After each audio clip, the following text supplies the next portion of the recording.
कहते हैं प्यार ऐसी चीज है जो किसी इंसान की जिंदगी बना भी सकता है और तबाह भी कर सकता है। आज हम आपको मिलवाने जा रहे हैं जोधपुर के लोहावट के रहने वाले एक ऐसे शख्स से जिनका प्यार असल जिंदगी में तो अधूरा रह गया, लेकिन इन्होंने अपने प्यार को पूरा करने का जो तरीका निकाला वो वाकई काबिले तारीफ है। एक छोटे से किसान परिवार से आने वाले कैलाश मांझू पिछले कुछ दिनों से चर्चा में बने हुए हैं, क्योंकि इन्होंने एक किताब लिखी है, यूपीएससी वाला लव, कलेक्टर साहिबा।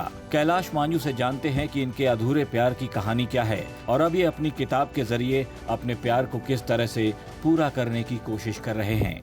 नमस्कार दोस्तों, आप देख रहे हैं राजस्थान तक और मैं हूं आपके साथ में नरेश बिश्नोई। इस वक्त हम मौजूद हैं जोधपुर के लोहावट में और लोहावट के एक छोटे से किसान परिवार के बेटे हैं कैलाश मांझू, जो पिछले कुछ दिनों से चर्चा में बने हुए हैं क्योंकि इन्होंने एक किताब लिखी है यूपीएससी वाला लव, कलेक्टर साहिबा। ये एक दिल्ली में स्टडी के दौरान एक लड़की के संपर्क में आते हैं और वहाँ पर उनके साथ में दोस्ती हो जाती है और एक दूसरे के बीच में प्यार हो जाता है और फिर प्यार परवान पर चढ़ता है और धीरे धीरे ये दोनों अलग हो जाते हैं। और उसके बाद में कहा जाता है कि लड़की ने इनको छोड़ दिया और छोड़ देने के बाद में ये जो अपनी पूरी लव स्टोरी है वो एक किताब के अंदर उसकी रचना करते हैं और उसके बाद में वो किताब पूरे वर्ल्ड के अंदर इतनी फेमस हो जाती है कि अब वो करोड़पति बन गए और उनको उस किताब के ऊपर फिल्म बनाने को लेकर भी कई सारे इनके पास ऑफर आ चुके हैं। हमारे साथ में बातचीत करने के लिए मौजूद हैं। कैलाश जी, सबसे पहले तो आपका राजस्थान तक पर स्वागत है। नमस्कार। क्या है यूपीएससी वाला लव, थोड़ा इसके बारे में बताइए। यूपीएससी वाला लव ये एक तरह से जो यूपीएससी की तैयारी करने वाले लाखों अभ्यर्थियों की संघर्ष की दास्तान है, जिसमें एक यूपीएससी एस्पिरेंट ये सपना लेकर के चलता है कि मुझे एक दिन आईएएस ऑफिसर बनना है और मसूरी में ट्रेनिंग करनी है। तो ट्रेनिंग का जो उनको रहता है कि है ना आईएएस ऑफिसर बनना है, तो वो जुनून को नाम मैंने दिया है यूपीएससी वाला लव। और कलेक्टर साहिबा इसलिए कि ये एक लड़की जो ग्रामीण पृष्ठभूमि से आती हैं और शुरू से ही हिंदी मीडियम से रही, फिर इंग्लिश मीडियम में उन्होंने इंग्लिश मीडियम में शिफ्ट हुई और यूपीएससी की तैयारी की और अच्छी रैंक के साथ प्रॉपर आईएएस बन गई। तो ये एक लड़की के संघर्ष की दास्तान है और साथ में ही ये बुक एक रियल घटना से प्रेरित उपन्यास है, जिसमें एक लड़की के ग्रीस के साथ में मार्गदर्शन वाला करैक्टर जोड़ा गया है। मैं आपको बीच में रोकना चाहूँगा। ग्रीस तो आपको ही मान लेते हैं, क्या बात सही है? नहीं, ग्रीस नहीं, वो उसमें आपने पात्र बना दिया, लेकिन ये घटना आप पर, आपके खुद के लव मैटर पर आधारित है ना? हाँ, ग्रीस का जो पात्र है उसमें और मेरे पात्र में काफ़ी समानताएं हैं। पहले समानता तो ये है कि ग्रीस भी है ना अखबारों में कॉलम लिखता है और कैलाश भी अखबारों में कॉलम लिखता है। ग्रीस ही कैलाश है। ग्रीस भी यूपीएससी एस्पिरेंट है और वो भी है, तो ग्रीस ही कैलाश है ना, ये बात सही है ना? नहीं, ग्रीस क्योंकि देखिए ना, ग्रीस और कैलाश के बीच में समानता है तो सिंपल सी बात है। जैसे चेतन भगत ने 2 स्टेट्स अपनी किताब लिखी थी, तो कुछ छूट लेना चाहते हैं लेखक। ये चाहता है कि अगर मैं मेरे ऊपर भी लिखूं तो कुछ अच्छा या चीज़ें लिखूंगा, कुछ ना कमियां भी लिखूंगा और सामने वाला कोई भी पात्र है तो उनकी भावना को भी ख्याल रहे। कोई अगर रियल घटना में कोई आपत्ति जताए तो भी है ना कोई दिक्कत ना हो। तो वो एक उपन्यास जब लिखता है तो उसमें कैरेक्टर के नाम बदल दिए जाते हैं, बस इतना रहता है। लेकिन आसपास की घटना, जो वास्तविक घटनाएं होती हैं, उनसे निश्चित तौर पर घटना प्रेरित होती हैं और बुक का शकल कर लिया है। तो वो थोड़ी बहुत है ना इसमें रियल स्टोरी से समानता ज़रूर है। इस बुक में आपने पूरी आपके लव स्टोरी को आपने अंकित कर दिया, लेकिन थोड़ा सा बताइए कि आपकी ये जो अफेयर था ये कहाँ से शुरू हुआ था, कैसे शुरू हुआ था, आपकी मुलाकात कहाँ हुई थी? कलेक्टर साहिबा बुक में जो बताया गया है कि ग्रीस और एंजल सबसे पहले ऑनलाइन प्लेटफॉर्म ईमेल के माध्यम से एक दूसरे से संवाद स्थापित करते हैं और बाद में दिल्ली के जीटीबी नगर में पहली मुलाकात होती है और बाद में धीरे धीरे वो भी लड़की पहले जयपुर रहती थी और बाद में दिल्ली रहने लगती हैं और मेंस के दौरान वापस जयपुर हम साथ में एग्ज़ाम देने आते हैं। प्रीलिम्स के दौरान भी हमारा सेंटर जयपुर रहता है, दोनों का, ग्रीस और एंजल का। तो इसलिए सच्चाई सामने आ ही जाती है। हाँ, क्योंकि देखिए कभी भी कैरेक्टर, जैसे प्रेमचंद के बारे में भी कहा जाता है कि प्रेमचंद ने बहुत सारी किताबें लिखी जो अपनी रियल स्टोरी से प्रेरित है। तो कैलाश भी अगर लिख रहा है तो कहीं ना कहीं ग्रीस का कैरेक्टर उसके अंदर है, वो थोड़ा बहुत तो नज़र आएगा ही आएगा। उसके बाद में फिर आपकी मुलाकातें शुरू हो जाती है और फिर आप उनको प्रेरित करते हैं और वो उनका आईएएस में सिलेक्शन हो जाता है। हाँ, फिर क्या है कि वो प्रीलिम्स, पहले तो प्रीलिम्स की बाधा पार नहीं कर रही थी, तो बाद में वो प्रीलिम्स उत्तीर्ण हो जाती हैं और पहली बार जब वो इंटरव्यू देती हैं तो फाइनल सिलेक्शन से रह जाती हैं। उसी टाइम हम दोनों साथ में भी इंटरव्यू देते हैं। उसी दो दोस्त ऐसे होते हैं जो आईएएस में सेलेक्ट हो जाते हैं, एक आईपीएस में सेलेक्ट हो जाता है और एक दानिश जो दिल्ली एसडीएम होता है उसमें सिलेक्शन हो जाता है, लेकिन हमारा दोनों का रह जाता है। फिर दूसरी बार और इंटरव्यू देती हैं, उनका सिलेक्शन हो जाता है, मेरा रह जाता है, ग्रीस का रह जाता है। तो उसके बाद में क्या है कि जब अच्छी रैंक टॉप 50 के अंदर उनका सिलेक्शन हो जाता है, जैसा कि बुक में जिक्र भी किया गया है, और अच्छी रैंक के साथ में सिलेक्शन हो जाने के बाद में उन्हें बहुत सारे शादी के प्रस्ताव आने लगते हैं और उनकी फैमिली भी दबाव बनाती है कि अब तो है ना आपका आईएएस में सिलेक्शन हो गया, हम रिश्ता ढूंढना शुरू कर देंगे। और अच्छे रिश्ते आते भी हैं, तो कुछ रिश्ते वो शुरू में ठुकराती चली जाती हैं, जैसा बुक में मैंने जिक्र भी किया है। और कई रिश्ते आए तो उन्होंने मना कर दिया, तो फिर फैमिली वाले भी नाराज़ थे। मुझसे भी उनकी फैमिली वालों से बात होती थी या ग्रीस से बात होती थी, तो अक्सर वो ये कहते थे कि ये एंजल है, वो शादी क्यों नहीं करना चाहती है। तो फिर मैंने कहा मुझे क्या कोई उनका जैसे कोई है ना ये रिश्ता या उन्होंने कोई देख रखा है क्या, तो ग्रीस अक्सर कहता था कि ऐसा कुछ नहीं है। और बाद में ऐसा यू टर्न आता है, जैसे मैंने किताब में लिखा, तो यू टर्न आता है और शुरू में तो ग्रीस और एंजल 1-1.5 साल तक सिलेक्शन के बाद में भी अच्छा कनेक्शन रहता है और बाद में नहीं रह पाता है, जो हम सेकंड पार्ट में बुक में दर्शाएंगे। उसके बाद में जब उनका फाइनली सिलेक्शन हो जाता है और फिर आपको वो अपनी फैमिली के दबाव में कहें या किसी भी परिस्थिति में आपको छोड़ देती हैं। हाँ, ग्रीस को छोड़ देती हैं, क्योंकि ग्रीस वाला जो पोर्शन है उसमें जैसे अभी क्या है, बहुत सोशल मीडिया में इंस्टाग्राम पे और रील चल रही हैं और जैसा बता रहे हैं कि एक लड़की ने धोखा दे दिया और फिर कलेक्टर साहिबा लिखी और करोड़पति बन गए।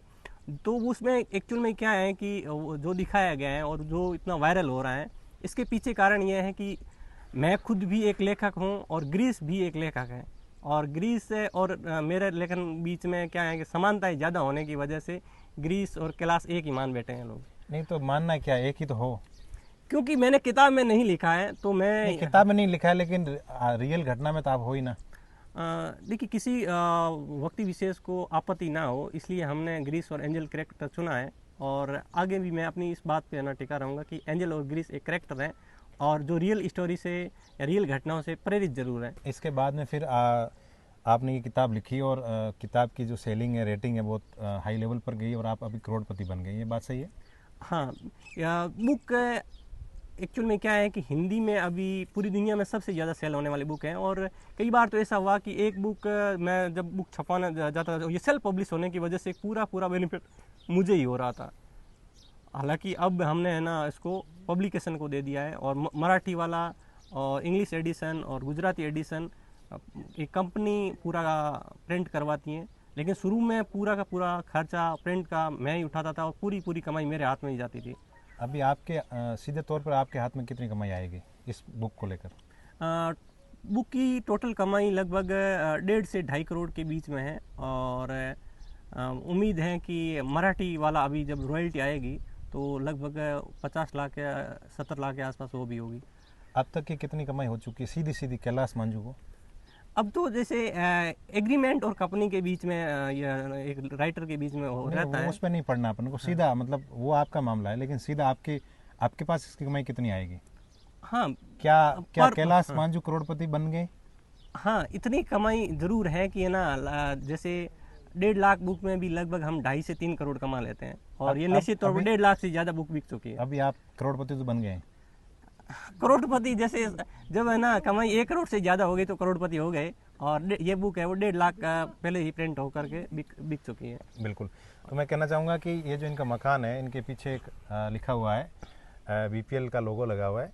बीपीएल परिवार से आते हैं, क्योंकि किसान पृष्ठभूमि से आते हैं। इनसे पूछेंगे क्या आप बीपीएल परिवार से बिलोंग करते हैं? बीपीएल परिवार तो मुझे नहीं मालूम, क्योंकि ये प्रधानमंत्री आवास के तहत ना मिला है, और पिताजी किसान पृष्ठभूमि से आते हैं, तो खेती बाड़ी से जुड़ा हुआ परिवार है। जब ये आपके साथ घटनाक्रम हुआ तो उससे क्या लगता है कि जो एंजल है, पात्र है, उन्होंने क्या आपके मतलब किसान पृष्ठभूमि से आप आते थे, उस वजह से आपको ज़्यादा तवज्जो नहीं दी हो? ऐसा हो सकता है कि चलो भाई कैलाश मांझू तो किसान पृष्ठभूमि से आते हैं और अब हम आईएएस बन गए हैं, तो आप अपने लेवल का, अपने कैडर का कोई बंदा ढूंढेंगे, उनके साथ शादी करेंगे?